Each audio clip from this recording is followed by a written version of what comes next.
nk'uko abahinga bo muri ije bahejeje kubishikiriza muri kigono kiganiro cy'uno munsi, integekanyagihe yerekana ko impeshi izotangura mu ntara kama za Mugamba, Buyenzi n'igice ca Bututsi, igice ca Migwa hamwe n'igice c'Imbo mu minsi 20 y'ukwezi kwa Ruhuma no mu minsi 30 y'ukwezi kwa Ruhuma mu zindi ntara zigize igihugu c'u Burundi arizo mu Kumoso, Kirimiro, Bweru, Bugesera na Buyogoma.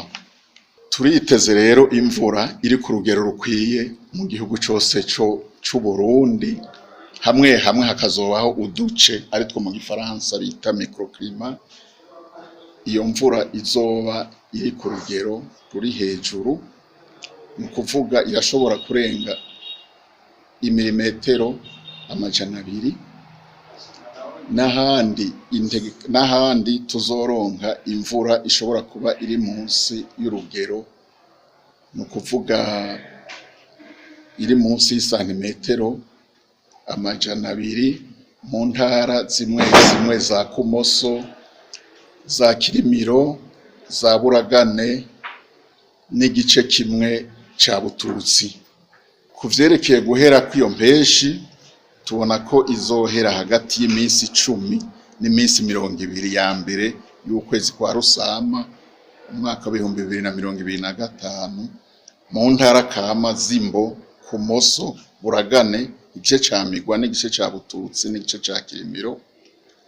Hagati y'iminsi 20 n'iminsi 25 iheza ukwezi kwa Rusama mu ntara kama zisigaye arizo igice ca Kirimiro, Migwa, Mugamba, Buyenzi, Bweru, Bugesera na Buyogoma.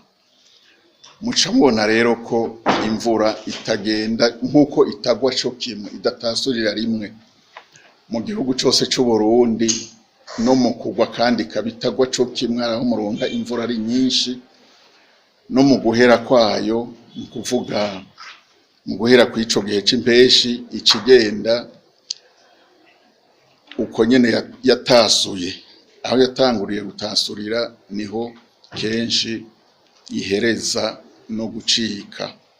Nuko rero muca mubibona ko nk'abari mu burimyi muri ico gice c'uburimyi n'ubworozi, mu gisata c'uburimyi n'ubworozi, boca bafatira kuri iyo ntegekanyagihe, umwe wese ahari mu ntara kama arongoye.